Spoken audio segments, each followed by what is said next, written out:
अध्याय प्रथम सनातन धर्म विज्ञान। पृष्ठ संख्या 44 से। पंचम पुरुषार्थ।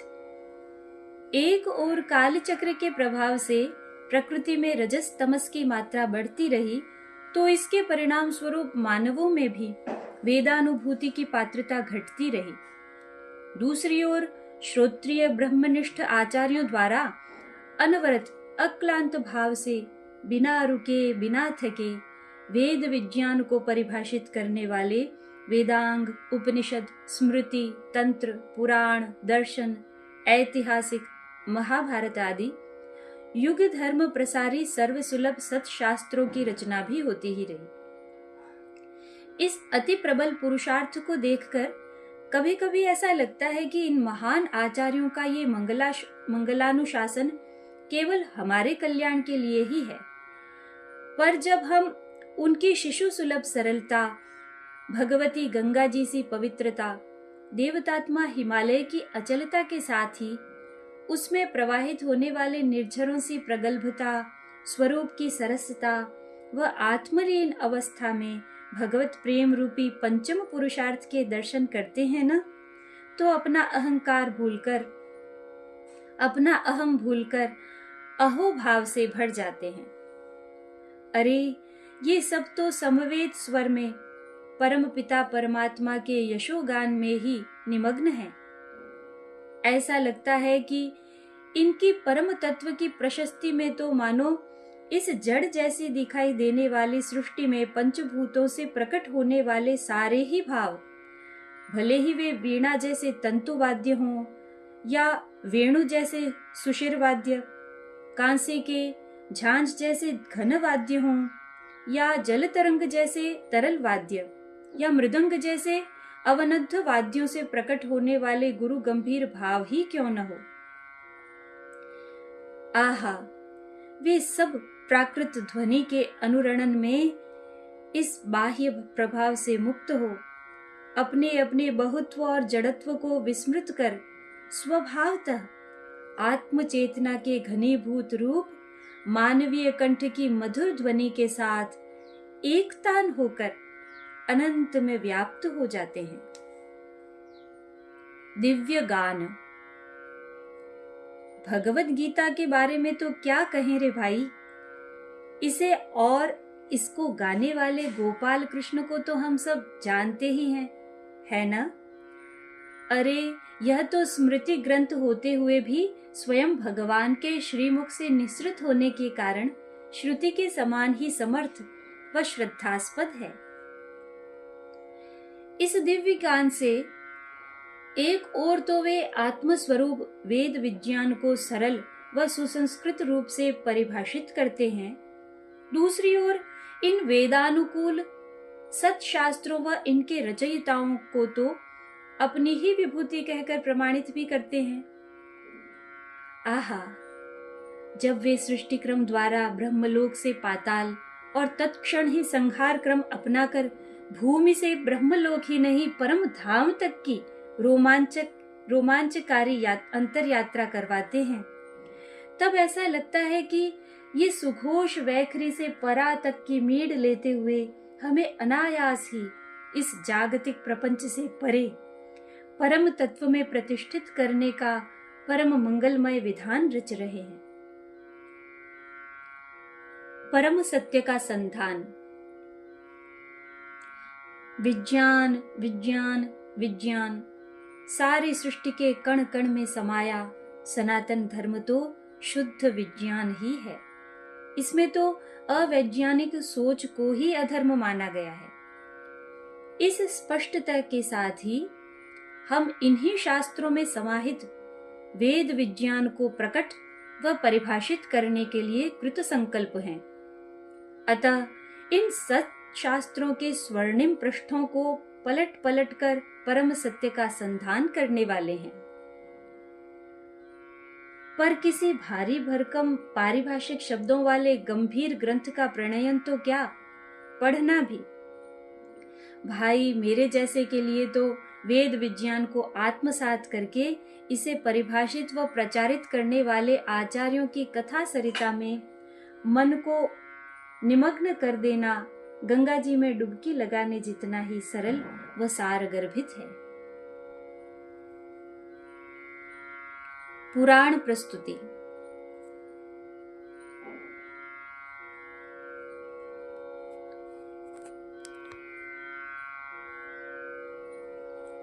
जब कथाओं की चर्चा चलती है ना, तब पुराणों का स्मरण तो स्वतः हो जाता है, और पुराणों का स्मरण होते ही हमारे मन में श्रावण की सरस शीतल फुहारों जैसे ही मधुर कथाओं का स्फुरण होता है। पुराण और कथाएं मानो पर्यायवाची हों, ऐसा ही लगता है। सारे संसार के कथा साहित्य का मूल उद्गम तो ये पुरातन कथाएं ही है ना, अतः ऐसा लगना स्वाभाविक भी है।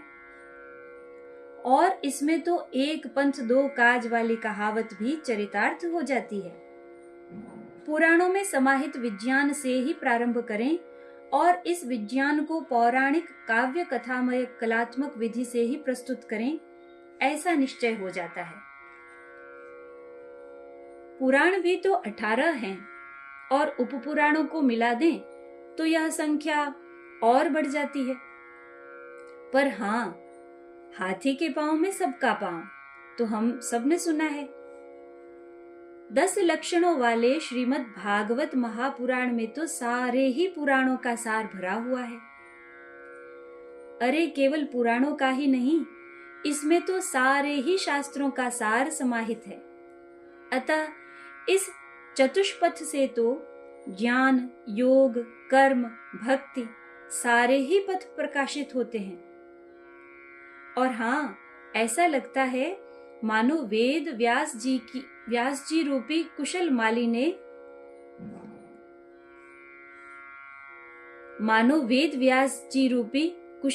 ने भांति भांति के पुष्पों के सौरभ सौंदर्य वाली इस पुष्प वाटिका को विज्ञान वारी से सींचा है।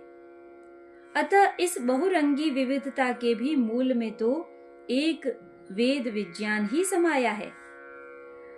हम निश्चय पूर्वक कह सकते हैं कि सनातन वांग्मय ही नहीं, सारी सृष्टि में इतनी सरल सरस रीति से सविशेष निर्विशेष ब्रह्म को एक साथ प्रकट करने वाले किसी ग्रंथ निर्ग्रंथ का भी जन्म हुआ ही नहीं।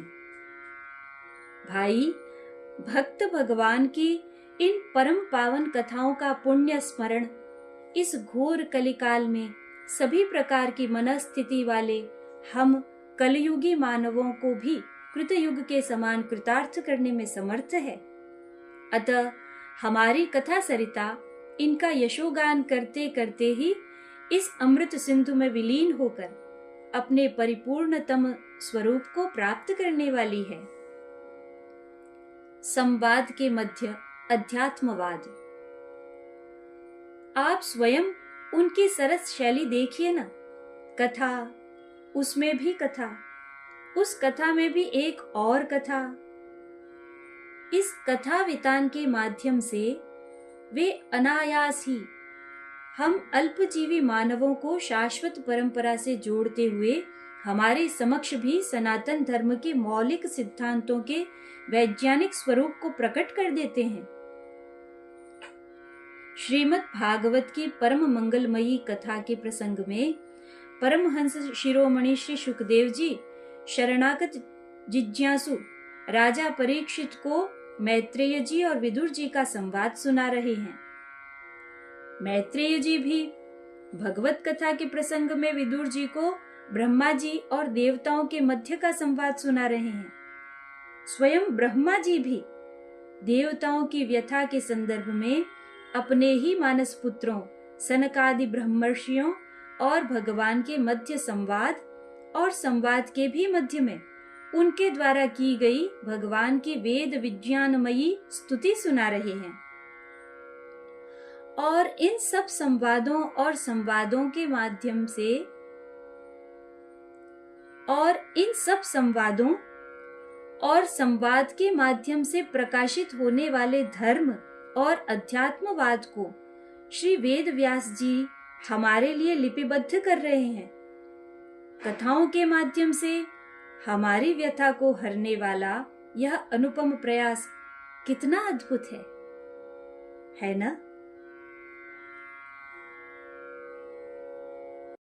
विडंबना। वर्तमान युग की एक विडंबना की ओर आपका ध्यान आकर्षित करने की इच्छा हो रही है। इस कलिकाल में शास्त्रों को गुरुमुख से विधि पूर्वक पढ़ने की परंपरा तो अब लुप्त होती जा रही है।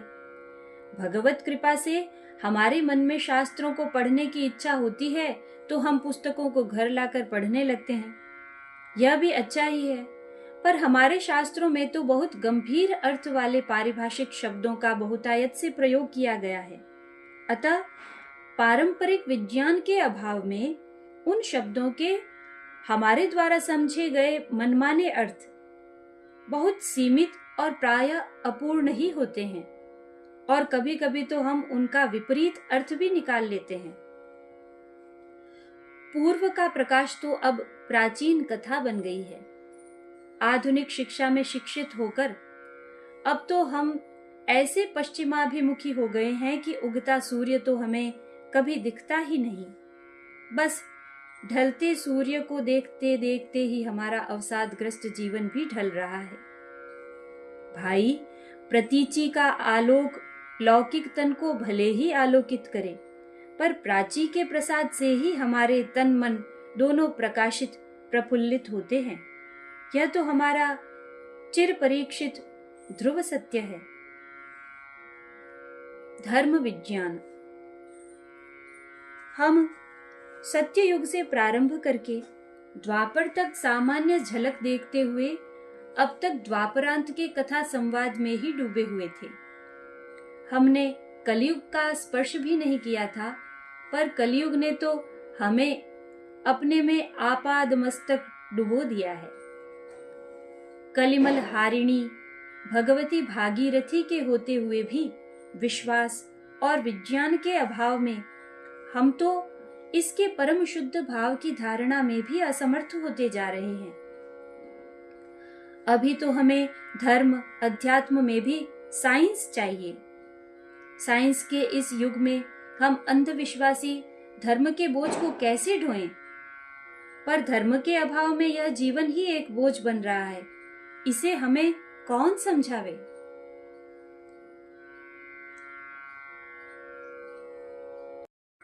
प्रातःकाल 8-9 बजे उठने में कौन सा साइंस है? उठते ही चाय कॉफी बेड टी पीने में कौन सा साइंस है? ये फास्ट फूड खाने शीतल पेय पीने में कौन सा साइंस है? फटे कपड़े पहनने में, जूते पहने पूरे घर में घूमकर सारी नगर की गंदगी घर में लाने में कौन सा साइंस है? अपनी दिनचर्या के कितने काम हम साइंस का ध्यान रखकर करते हैं? हमारे जीवन में भले ही साइंस न हो, पर धर्म में तो हमें साइंस देखे बिना स्वीकार करना अनपढ़ गवारों का काम लगता है।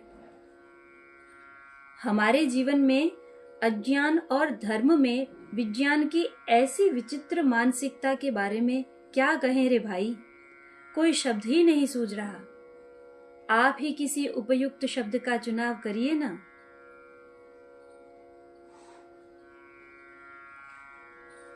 कुछ वर्ष पूर्व की बात है। भारतवर्ष में दूरदर्शन का प्रवेश हुआ ही था। कुछ वर्ष पूर्व की बात है।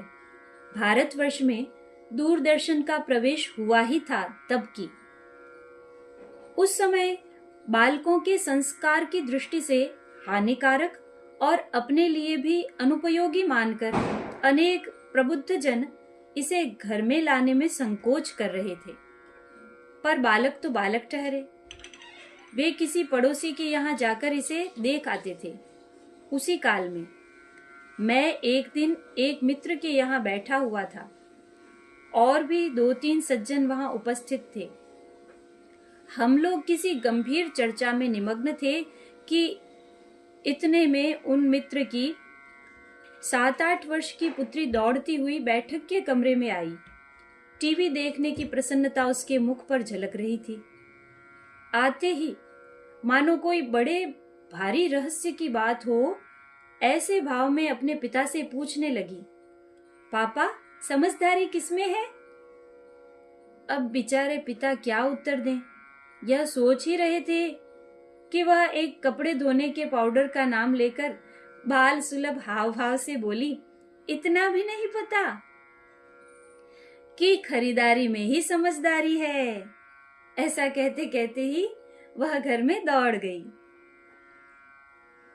व्यावसायिक विज्ञापन का बाल मन पर ऐसा प्रभाव देखकर एक बार तो हम सब हंस पड़े, पर तत्काल मन में आया, अरे यह तो समझदारी की सीमाओं का निर्धारण हो गया। तब से अब तक साइंस ने कितनी प्रगति की है, सब उन्नत हो गए, अपग्रेड हो गए, बालक भी युवा हो गए, पर हमारी समझदारी की सीमा तो वहीं की वहीं रही।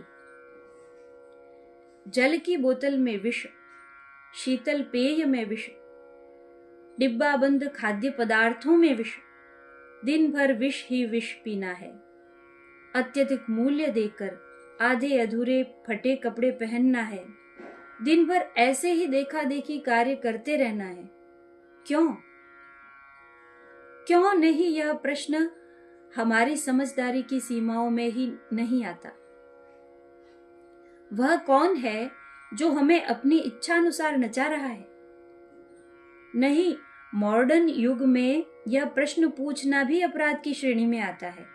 हमारी समझदारी की सीमाओं में ऐसे इन साइंटिफिक प्रश्नों के लिए कोई स्थान ही नहीं है। भाई, हमारा सनातन धर्म तो मात्र विश्वास नहीं, विज्ञान है। केवल विशेष समय या अवसरों पर संपन्न किए जाने वाले रीति रिवाज नहीं, पूरा का पूरा जीवन है, दर्शन है, अनुभूति है।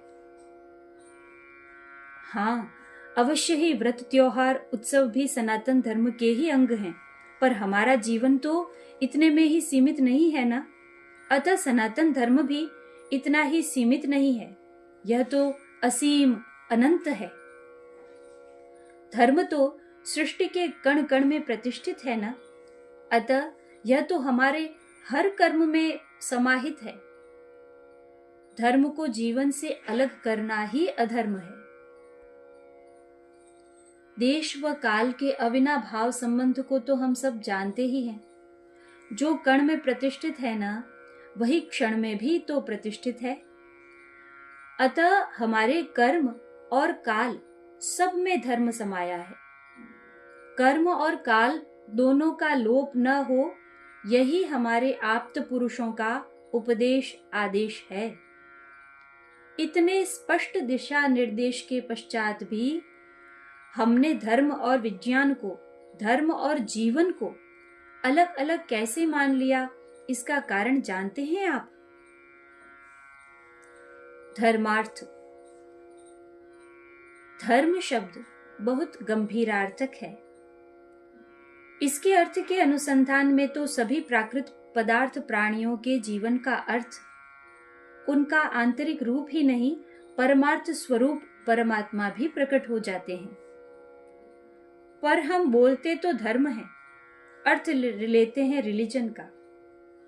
रिलीजन भी अच्छा शब्द है, इसका अपना अर्थ है, पर सारे विश्व की किसी भी भाषा में धर्म शब्द के समानार्थक कोई शब्द है ही नहीं। आप स्वयं देखिए तो, हम कहते हैं ना, पुत्र का धर्म है माता पिता की सेवा करना, पर हम यह नहीं कह सकते कि माता पिता की सेवा करना पुत्र का रिलीजन है। हम कहते हैं अग्नि का धर्म है उष्णता, पर यह नहीं कह सकते कि अग्नि का रिलीजन है उष्णता, है ना? देखो भाई, बहुत ध्यान से धारण करना। इस सारी सृष्टि को परम सत्ता ने धारण कर रखा है, अतः वह एक ही परम धर्म है। सृष्टि के सारे ही प्राणी पदार्थ इन्हीं पर आधारित है ना, अतः ये सभी प्राणी पदार्थ भी अपनी भिन्न भिन्न परिस्थितियों से उत्पन्न विशेषताओं के साथ इस एक ही परम धर्म को धारण करते हैं, यह तो स्वतः स्पष्ट है। अतः एक परम धर्म ही उन सब विशेष पदार्थों में उष्णता आदि विशेष धर्म और हम सब मानवों में हमारी व्यक्तिशः परिस्थितियों के अनुसार स्वधर्म के रूप में प्रकट होता है। यानी सबके अस्तित्व बोध के साथ ये विशेषताएं, विशेष परिस्थितियां आरोपित हो जाती है। इसीलिए हम कहते हैं कि अग्नि का धर्म है उष्णता और पुत्र का स्वधर्म है अपने माता पिता की सेवा करना। इस प्रकार हम कह सकते हैं कि यह परम धर्म ही इन स्वकीय विशेषताओं के कारण सीमित लगने लगता है। सभी पदार्थों के विशेष धर्म की रक्षा पूर्वक हमारे स्वधर्म के पालन से ये विशेष रूप से सीमित करने वाला आरोपित आवरण दूर होते ही परम धर्म भी स्वरूपतः प्रकट हो जाता है। आहा, हमारे हृदय में इसकी थोड़ी सी भी धारणा होते ही धर्म का कितना गंभीर अर्थ ध्वनित होता है ना? अब आप ही बतलाइए, रिलीजन से यह सब अर्थ प्रकट होता है? हम धर्म का वास्तविक अर्थ नहीं जानने के कारण कितना भटक जाते हैं। भाव विकृति ऐसा ही एक अत्यंत महत्वपूर्ण शब्द है विज्ञान। वर्तमान में तो हमने विज्ञान का अर्थ ही साइंस कर दिया है, पर भाई यह तो बहुत ही नया शब्द है। इस शब्द की उत्पत्ति को तो अभी 2000 वर्ष भी नहीं हुए, पर हमारा विज्ञान तो लाखों वर्ष पुराना है। वेद, वेदांग, उपनिषद, पुराण, तंत्र, षट दर्शन, भगवत गीता, ऐसा एक भी प्राचीन शास्त्र नहीं है जिसमें यह शब्द अपने गरिमामय स्वरूप के साथ प्रतिष्ठित न हो। आप थोड़ा सोचिए तो, जिस समय साइंस शब्द का भी जन्म नहीं हुआ था, उस समय वे महापुरुष विज्ञान शब्द से क्या अर्थ लेते थे? इन दोनों के अर्थ में इतना अधिक अंतर है कि इसे तो 100 पृष्ठों में भी व्यक्त नहीं किया जा सकता। अतः हमारी कथा सरिता में यह विज्ञान निरंतर प्रवाहित और परिभाषित होता रहेगा। भय। इस कथा सरिता में भी धर्म, विज्ञान, दर्शन, अध्यात्म आदि बहुत सारे पारिभाषिक शब्दों का बार बार प्रयोग हो रहा है ना। अतः मन में भय होता है कि यदि हम भी इस अंधानुकरण में ही लगे रहे तो हमारे सारे ही शास्त्रीय शब्द शुद्ध वैज्ञानिक रूप में ही रचे पचे हैं। अतः इस अंतर्दृष्टि से ही हमें इनके स्वधर्म और परम धर्म के अनुसार क्रमशः अर्थ और परम अर्थ को जानना है। ऐसे सत्संकल्प से ही हमारे अंतरतम में परम सत्य का प्रकाश होगा। अतः हमें प्राचीन वैज्ञानिक परंपरा का ही अनुसरण करना है। पारिभाषिक शब्द हो या सामान्य व्यवहार के शब्द, ऐसे एक दो नहीं, सैकड़ों शब्द हैं जिनके अर्थ को हमने विकृत कर दिया है। अतः मन तो होता है कि पहले इन उपेक्षित तिरस्कृत शब्दों का ही उनके शुद्ध भाव को सुरक्षित रखते हुए कोई शब्दकोश प्रकाशित हो। हमारे नित्य उपयोग में आने वाला एक शब्द है घी, घृत। वर्तमान में हमने बटर ऑयल को घी कहकर घी का ही नहीं, स्वयं अपना भी सत्वमय ओजस नष्ट कर दिया है। जब हम यज्ञ की गंभीर शुद्ध वैज्ञानिक प्रक्रिया की चर्चा करेंगे ना, तब इसके वास्तविक अर्थ को जानेंगे। हमारे परिचय के विषय में तो क्या कहें रे भाई। माता पिता के संबोधन जैसे व्यक्तिगत परिचय से लेकर स्वदेश के परिचय तक के विषय में तो हमारी अत्यंत लज्जाजनक स्थिति है। कुछ विदेशी यात्री भारत आए तो अन्य देश समझकर भ्रमवश भारत को इंडिया कहने लगे। वे तो कहते ही रहे, पर हमने तो भारत को इंडिया बनाने का इतना प्रबल पुरुषार्थ कर दिखाया है कि सारे विश्व के इतिहास में ऐसा एक भी दुर्भाग्यपूर्ण उदाहरण नहीं मिलेगा। ऐसा कौन होगा जो अपनी अस्मिता को स्वयं ही चुनौती देता हुआ इसे नष्ट भ्रष्ट करने में ही अपनी पूरी शक्ति लगा दे? कोई भी देश केवल भौगोलिक सीमाओं में बंधा भूखंड ही नहीं होता। प्रत्येक राष्ट्र की अपनी सभ्यता, संस्कृति और पारंपरिक जीवन मूल्य होते हैं। वह उनके अनुसार ही देशवासियों का जीवन होता है। पर शब्दार्थ में परिवर्तन के कारण, शुद्ध भाव की धारणा के अभाव में, धीरे धीरे कुछ पीढ़ियों के अंतराल में जब हृदय के संस्कार धूमिल हो जाते हैं ना, तब इनका प्रभाव हमारे बाह्य व्यवहार पर भी दृष्टिगोचर होता है। यहाँ तक कि हम अपनी ही सभ्यता और संस्कृति यानी अपने आप के विपरीत कार्य करते करते इसके विरोधी बन जाते हैं। आज भले ही हम आत्मविस्मृत हो गए हैं, पर अब पूर्व में प्रकाश होने लगा है। हमारे शरीर के पोर पोर में रमा हुआ पुण्य श्लोक पूर्वजों का रक्त ही हमें इस विचित्र कार्य से विरक्त और अस्मिता में अनुरक्त करेगा। कभी सारे विश्व को अपने अलौकिक ज्ञान विज्ञान से प्रकाशित प्रबोधित करने वाला जगत गुरु भारत एक बार और उठ खड़ा होगा। हाँ, अपनी संपूर्ण गरिमा और महिमा के साथ अपना गौरवशाली मस्तक ऊंचा करेगा। अर्थभ्रम। एक और विचित्र स्थिति तब बनती है जब हम अर्थ में परिवर्तन भी नहीं करते और शब्दों का वास्तविक अर्थ जानने का प्रयास भी नहीं करते। बस किसी भी शब्द के अर्थ के नाम पर उसके पर्यायवाची शब्द जानकर ही संतोष कर लेते हैं। ऐसी स्थिति में जब भीतर ही अर्थ का प्रकाश नहीं होता, तब बाहर भी हमें अनर्थ अंधकार से कौन बचा सकता है रे भाई। एक बहुत प्रसिद्ध घटना है। एक व्यक्ति अपने छोटे से गांव से नगर में आया। उसे वहां 2-3 दिन ठहरना था। अतः कहाँ रहूंगा यह चिंता उसके मन को उथल पुथल कर ही रही थी कि इतने में उसने उसी नगर में रहने वाले अपने एक पूर्व परिचित को देखा।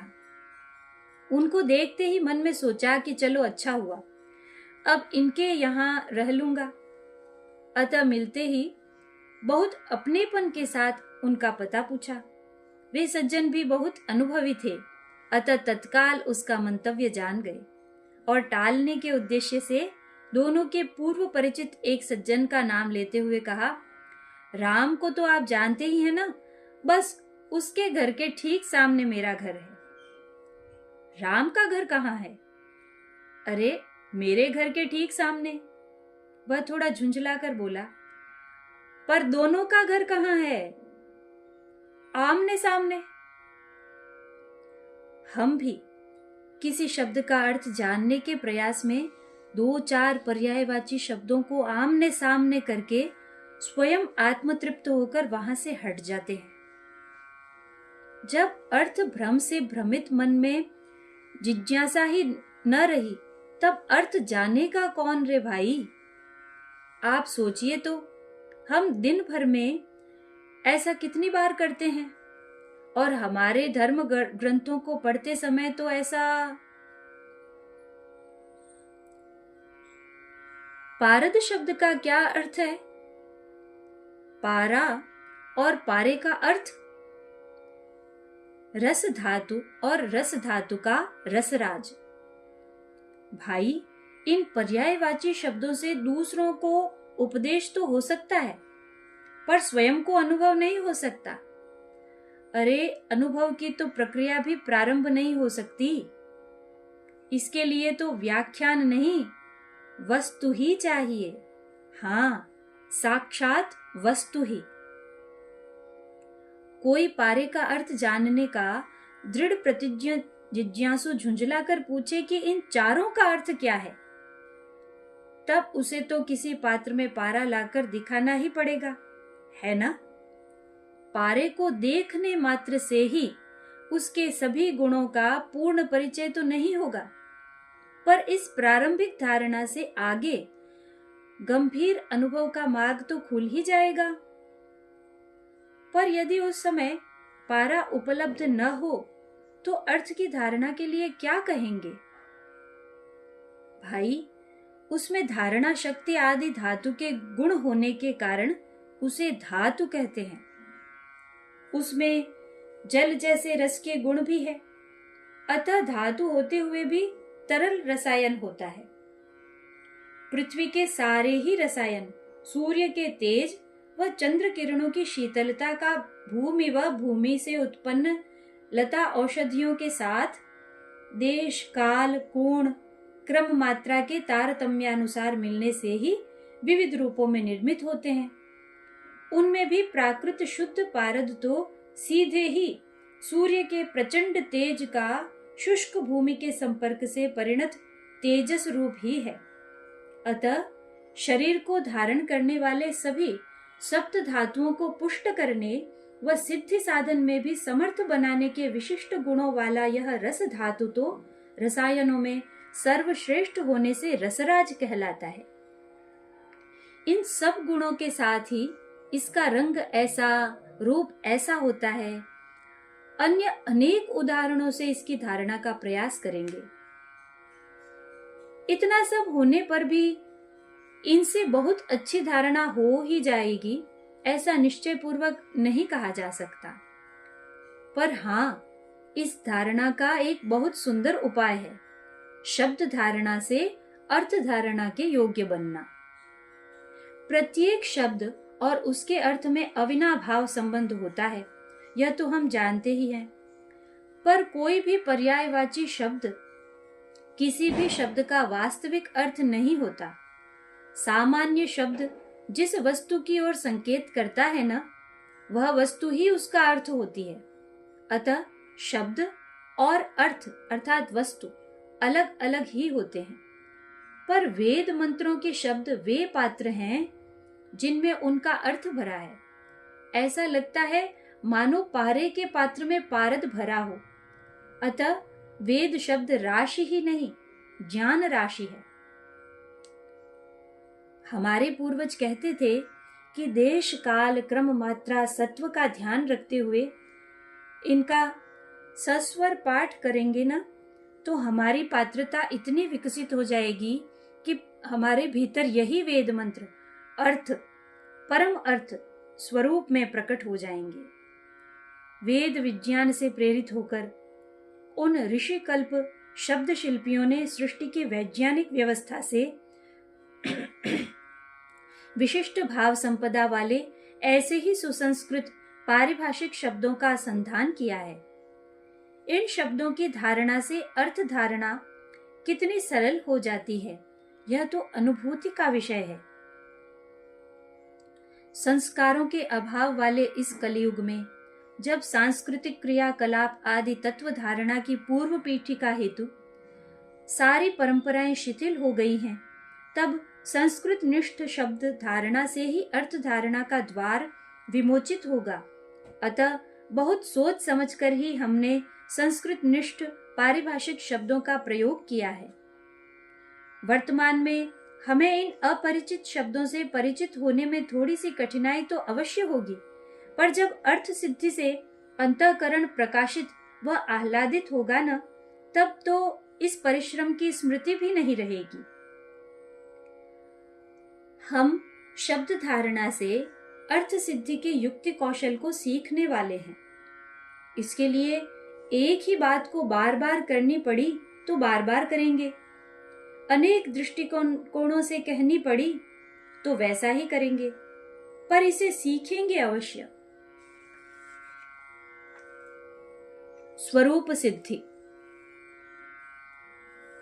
धर्म जैसा ही एक पारिभाषिक शब्द है स्वरूप, अपना रूप। जन्म के समय हमारा जो रूप था उसमें निरंतर परिवर्तन होते होते हम वर्तमान रूप तक पहुंचे हैं। भाई, परिवर्तन की प्रक्रिया तो निरंतर चल ही रही है ना, कोई रुके थोड़ी है। अतः यह रूप भी टिकने वाला नहीं है, इसलिए इसे भी अपना रूप नहीं कह सकते। यह बाह्य रूप ही निरंतर हमसे अलग हो रहा है। हम तो कभी अपने आप से अलग हुए ही नहीं, अतः जो अलग होता रहता है वह हमारा रूप नहीं हो सकता। हमारा स्वरूप तो तीनों कालों में और काल के परे भी सदा एक रस बना ही रहता है, काल से अप्रभावित है, अतः वह स्वरूप सत है। जड़ तो कभी भी अपने आप का अनुभव नहीं कर सकता, पर हम तो अपना अनुभव करते हैं ना, अतः हमारा स्वरूप तो चित है, जो अपने अस्तित्व बोध में निरपेक्ष है। निश्चय ही वह स्वसुख में भी निरपेक्ष ही होता है। उसे अपने अस्तित्व व आनंद के लिए किसी दूसरे की अपेक्षा नहीं होती, अतः आनंद स्वरूप है। सत स्वरूप, चित स्वरूप, आनंद स्वरूप, सच्चिदानंद स्वरूप है। देखो भाई, अब तो हम समझ ही गए हैं कि हमारे बाह्य रूप में निरंतर परिवर्तन होते रहने पर भी हमारा मूल अस्तित्व तो जस का तस बना ही रहता है ना। अतः यह सिद्ध होता है कि इस नित्य स्वरूप ने ही निरंतर परिवर्तित होने वाले इन रूपों को धारण कर रखा है। हमारे ही नहीं, सारी सृष्टि के सभी रूपों में भी निरंतर परिवर्तन हो रहा है, पर किसी न किसी रूप में इसका अस्तित्व तो सदा बना ही रहता है ना। अतः विविध रूपों वाली इस सृष्टि को भी एक स्वरूप ने ही धारण कर रखा है। इस तथ्य को हम ऐसे भी समझ सकते हैं कि यह शरीर भी तो पंचभूतों से ही निर्मित है ना। अतः जिन रूपों को हम अपना समझते हैं वे यथार्थ में पंचभूतों के परिवर्तित रूप ही तो हैं। इसलिए हमारे रूप में परिवर्तन या सृष्टि के रूपों में परिवर्तन होना तो मूल में एक ही है ना। अतः सिद्ध होता है कि भिन्न भिन्न दिखाई देने वाले शरीर संसार दोनों रूपों का आधार एक ही स्वरूप है। अरे, इन रूपों के अनेक रूपों वाली इस सृष्टि के समान ही संज्ञावाचक शब्दों और इनके व्यवहारों को व्यक्त करने वाले सारे ही धातु शब्द रूपों को भी तो इस स्वरूप ने ही धारण कर रखा है। इसी कारण तो शब्द सिद्धि संभव होती है। एक बहुत आश्चर्यजनक बात बताऊं आपको। जैसे कोई भी पदार्थ काल की कलनात्मिका शक्ति के प्रभाव में देश काल क्रम मात्रा के तारतम्य से अपने कारण रूप से क्रमशः परिणाम को प्राप्त होने के क्रम में अनेक रूपों में परिवर्तित होते होते स्थूल रूप में व्यक्त होता है ना। ठीक ऐसे ही मूल धातु प्रत्यय के योग से शब्द भी देश काल क्रम मात्रा के तारतम्य से अनेक रूपों में परिवर्तित होते होते वर्तमान स्थूल रूप में वैखरी रूप में अभिव्यक्त होते हैं। दोनों की प्रक्रिया एक जैसी ही है, इसमें रंच मात्र भी अंतर नहीं है। इतना ही नहीं, पदार्थों के संहार क्रम में पुनः कारण रूप में समाने की जो प्रक्रिया है ना, वैसे ही शब्द रूपों के निर्माण की विपरीत प्रक्रिया से हम इनके मूल धातु तक पहुंच सकते हैं। वैज्ञानिक स्वरूप वाले मंत्र मंत्रार्थ इस व्यवस्था से ही प्रकट होते हैं। प्रारंभिक धारणा के रूप में यह शब्द रूप अंतर्मन चित्त में अच्छे से रच बस जाए ना, तो इसका आधार चेतन स्वरूप तो स्वतः प्रकट होता है। हाँ, शब्दाकार राम रूप हृदय में रम जाए ना, तो श्री राम स्वरूप तो स्वतः प्रकट होता है। इस शब्द रूप सिद्धि से स्वरूप सिद्धि के लिए ही हम बार बार शब्द संधान कर रहे हैं। आत्मबाधा वर्तमान में हमारे द्वारा एक विचित्र स्थिति बन रही है। स्वरूप ने हमें धारण कर रखा है, उस ओर तो कभी हमारा ध्यान ही नहीं जाता।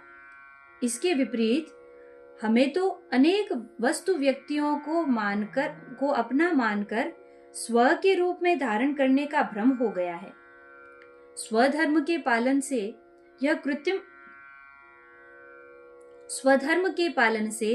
यह कृत्रिम आरोपण हटते ही स्वरूप का प्रकाश तो स्वतः होता है।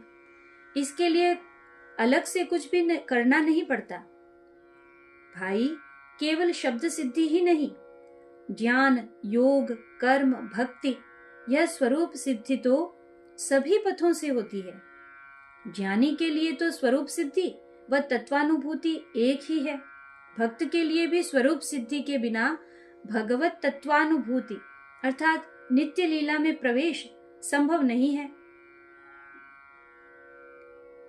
परिवर्तन का कारक काल।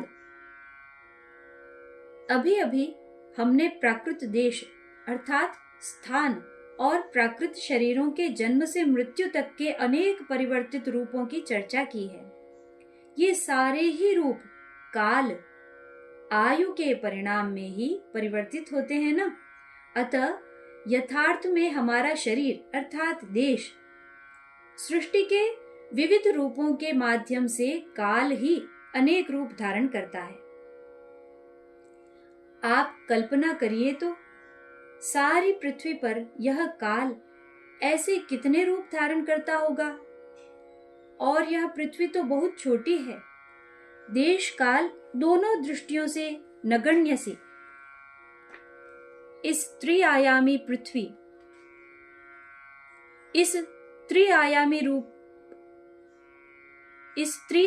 पृथ्वी रूपी देश में वर्तमान, भूत, भविष्य रूपी भेदमय त्रिकाल के विभिन्न आकारों, रूपों से लगाकर जहां देश काल दोनों का नित्य वर्तमान मूर्तामूर्त रूप विद्यमान है, उस ब्रह्मलोक पर्यंत तो काल इतने रूप धारण करता है कि इसकी तो गणना भी संभव नहीं है। जैसे हमारे जन्म से मृत्यु तक के सारे ही रूप प्रतिक्षण महाकाल का ग्रास बनते जाते हैं ना, वैसे ही पृथ्वी अर्थात भूलोक से ब्रह्मलोक पर्यंत सृष्टि के सारे ही रूप इस कालाग्नि में ही दग्ध हो जाते हैं। यह सब देखकर मैत्रायणी ऋषि कहते हैं, कालः पचति भूतानि सर्वाण्येव महात्मनि यस्मिंस्तु पच्यते कालो यस्तं वेद स वेदवित्। काल सभी परिवर्तनशील भूतों अर्थात प्राणी पदार्थों का महान आत्मा, जहां काल का नित्य वर्तमान रूप विद्यमान है, उस महत तत्वमय अस्मिता मात्र आत्मबोध में पाक करता है। और जिस स्वरूप में उस काल का भी पाक होता है, उसको जो जानता है वही वेदवित् है। अध्यास से अध्यात्म तक हम सभी देहधारी हैं। अतः हम सबको देहाध्यास के साथ ही देश की धारणा तो स्वतः अपने आप ही हो जाती है। देश और काल में तो अविनाभाव संबंध है ना। अतः देश की धारणा के साथ ही काल की भी उतनी ही अपने से अभिन्न धारणा हो जाती है। अतः स्थूल नेत्रों या दूरबीन से भी जितने स्थान को देख लेते हैं ना, उसकी भी बहुत थोड़ी सी धारणा हो जाती है, पर यह धारणा अपने से भिन्न वस्तु के रूप में ही होती है।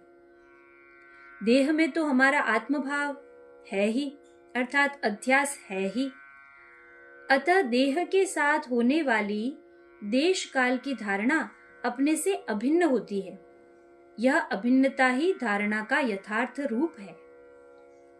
परीक्षित भी देहधारी ही थे, अतः देश काल की धारणा तो उनको पहले से ही थी, पर इस देहाध्यास के कारण वह धारणा देह तक ही सीमित थी। इसलिए देह त्याग की परिस्थिति बनते ही उन्हें काल का कराल रूप में अनुभव हो रहा था। भाई, हमारा देश काल का बोध स्थूल देह के साथ ही बंधा रहे तो इसका अर्थ यही होता है कि अभी हमारी इन देश काल की धारणा की पात्रता स्थूल देह के स्तर तक की ही है। अब ऐसे में कोई हमें उपदेश दे कि अरे ये देह तो नश्वर है, आत्मा अमर है, हमारे सामने पृथ्वी की तुच्छता और ब्रह्मलोक पर्यंत लोक लोकांतरों की प्रशंसा करे, तो हमें वह बहुत दूर की बात लगेगी। हम इसकी कुछ भी धारणा नहीं कर पाएंगे। जिसकी चर्चा की जा रही है उसके साथ हमारा आत्म भाव ऐसा जुड़ जावे कि उस भाव स्थिति का हमें भी अभिन्न बोध होने लगे ना, उसे ही धारणा कहते हैं। श्रीमद् भागवत महापुराण की मंगलमयी कथा में हम विस्मय पूर्वक देखते हैं कि महान मनोवैज्ञानिक श्री सुखदेव जी महाराज ने काल के कराल रूप से प्रभावित परीक्षित को ऐतिहासिक कथा, दृष्टांत, तत्व चर्चा आदि सभी शास्त्रीय साधनों द्वारा उनके देह बोध तक सीमित देश काल की धारणा का सदुपयोग करके शुद्ध वैज्ञानिक दृष्टि से ही उनके सीमित देश अर्थात देह बोध को व्यापक रूप देते हुए इसी के माध्यम से क्रमशः सूक्ष्म से भी सूक्ष्म काल की देह रूपी देश से ब्रह्मलोक पर्यंत धारणा कराते और आत्म चैतन्य के आंतरिक विस्तार पूर्वक देश काल दोनों से ऊपर उठाते हुए, जिसमें यह काल भी पचता है ना, उन काल के भी काल महाकाल स्वरूप में ही प्रतिष्ठित कर दिया था। आहा, परीक्षित के लिए अध्यास से अध्यात्म की, काल के कराल रूप से स्वरूप तक की अंतर यात्रा कितनी रोमांचक रही होगी, है ना? हमारी अंतर यात्रा भी ऐसी ही रहने वाली है। पारंपरिक सरणी। कथा कविताओं, अनेक उदाहरणों, दृष्टांतों, पारिभाषिक शब्दों से लक्ष्यार्थ की धारणा का प्रयास करना हमारी प्राचीन परंपरा है। अर्वाचीन युग में भी यह प्रवाह बना हुआ है। जब हम श्री रामकृष्ण वचनामृत पढ़ेंगे न, तब पाएंगे कि श्री ठाकुर ने सभी व्यक्तियों के प्रतिदिन के अनुभवों को ही अंतःकरण में जागृत करके गंभीर विषयों की धारणा का अनुपम प्रयास किया है। उपपत्ति, शास्त्रीय सिद्धांतों के शुद्ध वैज्ञानिक स्वरूप की सुस्पष्ट धारणा की एक और भी प्राचीन परिपाटी है। उपपत्ति यह भी गंभीर अर्थ वाला एक पारिभाषिक शब्द है। जो कार्य घटित हुआ है उसका कारण, हेतु क्या है, क्यों है, इसे तर्क, युक्ति, अनुभूति की पद्धति से समझना और समझाना उपपत्ति कहलाता है। पर वर्तमान में हम इस शास्त्रीय उपपत्ति की पूर्ण उपेक्षा करके स्वनिर्मित सिद्धांतों की स्थापना का काल्पनिक प्रयास कर रहे हैं। ईश्वर निराकार है, साकार नहीं, साकार है, निराकार नहीं। राम राम जपने से कुछ भी नहीं होगा, जो भी होगा वह ओम के जप से ही होगा। नहीं, जप से कुछ भी नहीं होगा, ध्यान से होगा। भगवान के ध्यान से नहीं, गुरु के ध्यान से होगा। ज्ञान से नहीं, भक्ति से होगा। अरे भक्ति से नहीं, ज्ञान से होगा। ज्ञान भक्ति दोनों से नहीं, जो भी होगा वह योग से ही होगा। स्वर्ग, नरक, देवता आदि सब कपोल कल्पना है, यथार्थ में इनका अस्तित्व है ही नहीं। गंगा जी में स्नान करने से कोई आध्यात्मिक लाभ होगा, यह अंधविश्वास है। शास्त्रीय सिद्धांतों की उपेक्षा करके हम धर्म के स्वयंभू आधिकारिक प्रवक्ता बनकर जैसा मन में आए या जिससे हमारे स्वार्थ की पूर्ति होती हो वैसा बोलते रहते हैं। आत्मा, धर्म, अध्यात्म, ज्ञान, योग, कर्म, भक्ति, कुंडलिनी शक्ति, ध्यान, जप आदि अनेक पारिभाषिक शब्दों और वैज्ञानिक विधियों में जोड़ तोड़ करके ही हम नया पंथ मत बनाने के लिए विवश हैं। इन शब्दों या विधियों को पूर्णतया त्याग कर नए शब्दों या विधियों के निर्माण में हम समर्थ नहीं हैं, पर शास्त्रीय आश्रय लेते हुए भी शास्त्र के ही अंतर विरोध की कैसी विचित्र मनोवृत्ति हो गई है। भाई, जब हमारा कोई लक्ष्य ही नहीं हो या लक्ष्य के प्रति गंभीरता ही नहीं हो तो हम कुछ भी कहने करने लग जाते हैं। हम बोल तो देते हैं, पर यदि कोई हमसे पूछे कि आपने यह सब कैसे जाना रे भाई, जाना कैसे, तो हम क्या उत्तर देंगे? जब हम अपने ही स्वनिर्मित पथ से सिद्धि कैसे मिलेगी इसके वैज्ञानिक स्वरूप को ही नहीं जानते, तब अन्य किसी भी पथ से नहीं मिलेगी यह कैसे जान गए? भाई, सनातन धर्म में तो सभी शास्त्रीय पथ समान रूप से आदरणीय हैं। यदि हम कोई लोभ लालच या नए पंथ के नाम पर किसी भी प्राचीन पंथ में मनोमुखी जोड़ तोड़ करके उसे विकृत न करें, तो ज्ञान, भक्ति, योग आदि प्रत्येक पथ के पथिक को एक ही परम तत्व की प्राप्ति होती है। जब हम अपने पथ के वैज्ञानिक स्वरूप को जान पाएंगे ना, जब हम अपने पथ के वैज्ञानिक स्वरूप को जान जाएंगे ना, तब अपने आप सनातन धर्म के अंतर्गत सभी पथों के वैज्ञानिक स्वरूप को जान जाएंगे। इसीलिए तो इस विज्ञान वार्ता में इन विलक्षण सिद्धांतों की इतने विस्तार से चर्चा की जा रही है। हमें अवश्य ही इतना ध्यान रखना है कि हमारे जीवन में ऐसी कोई भी कपोल कल्पना, कैसा भी विचलन कभी भी नहीं आवे। धर्म अध्यात्म के नाम पर कोई कुछ भी कह दे और हम बिना सोचे समझे स्वीकार कर लें, ऐसा लुंज पुंज व्यक्तित्व वर्तमान युग में आत्मघाती है। अतः हमें प्रत्येक सिद्धांत को, हाँ, इस पुस्तक में वर्णित शास्त्रीय सिद्धांतों को भी शुद्ध वैज्ञानिक दृष्टि से जांच परख कर ही स्वीकार करना है। यदि हम इसके लिए प्रस्तुत नहीं हैं, तो यह पुस्तक भी हमारे लिए नहीं है। कृपया समय नष्ट नहीं करें, इसे तत्काल बंद कर दें। हम भी हमारे पूर्वजों की परंपरा का अनुसरण करते हुए उनके द्वारा ही उद्घाटित सतपथ के पथिक बने हैं। उनके प्रति श्रद्धा और विश्वास हो तो अच्छा है, न हो तो भी कोई बात नहीं, पर हाँ, अपने आप के प्रति श्रद्धा, विश्वास, सत्य के प्रति प्रबल आग्रह और ज्ञान प्राप्ति की तीव्र जिज्ञासा रूपी पाथेय के बिना इस सतपथ पर एक कदम भी नहीं चल सकते। हम इस आत्म संपदा रूपी पाथेय को लेकर दृढ़ता पूर्वक सत्य के संधान में जुट जाएं, तो पद पद पर प्रमाण देखकर उनके दिव्यानुभूति से अभिभूत हो उन महान आचार्यों के प्रति आस्था और विश्वास का ऐसा अंकुर फूटने लगेगा कि हम उनके प्रति सात्विक श्रद्धा किए बिना रह न सकेंगे। हम उन्हीं के वंशज हैं। यह गौरव बोध हमें आत्मसम्मान से भर देगा और अनायास ही हमारे पूर्वजों द्वारा हम आत्मीय स्वजनों के लिए ही संजो कर रखी हुई आत्म धरोहर हमें पुनः प्राप्त हो जाएगी। आहा, तब तो हम भी उन्हीं के साथ स्वर में स्वर मिलाकर परमानंद पूर्वक गाने लगेंगे।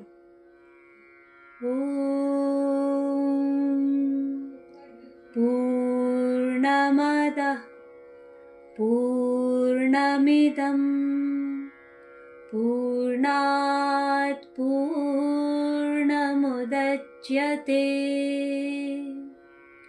पूर्णस्य पूर्णमादाय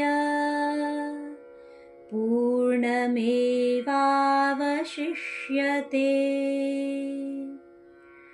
ओम शांति शांति शांति।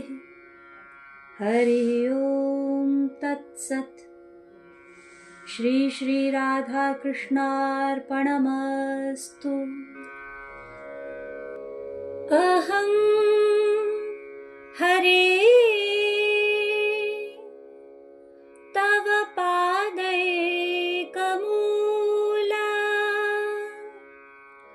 दासानुदासो भवितास्मि भूयः। मनः स्मरेतासु पतेर्गुणांस्ते गृणीतवा कर्म करोतु कायः। न नाकपृष्ठं न च पारमेष्ठ्यं न सार्वभौमं न रसाधिपत्यम्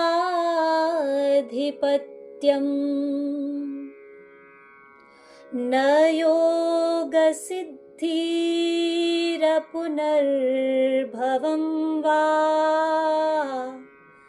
समञ्जसत्वा विरहय्यकाङ्क्षे।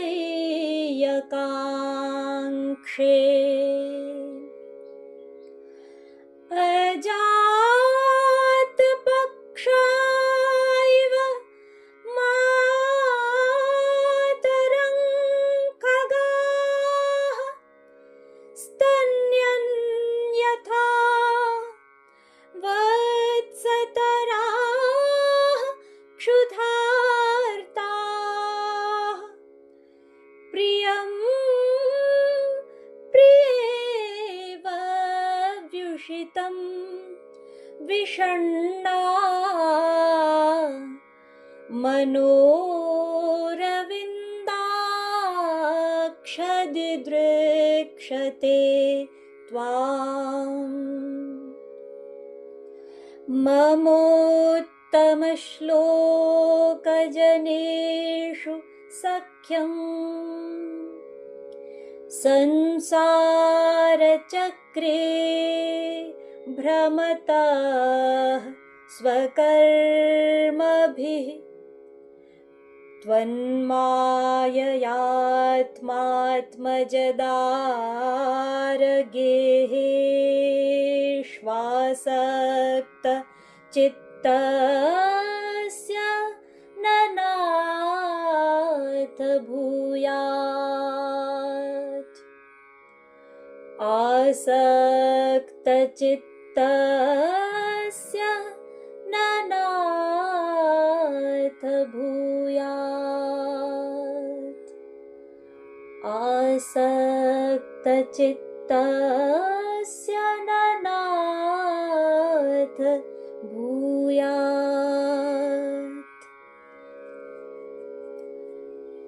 ॐ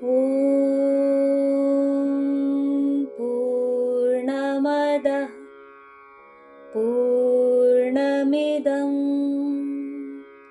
पूर्णात् पूर्णमुदच्यते पूर्णस्य पूर्णमादाय पूर्णमेवावशिष्यते। ॐ शान्तिः शान्तिः शान्तिः। कृष्णाय वासुदेवाय हरये परमात्मने प्रणतः क्लेशनाशाय गोविन्दाय नमो नमः।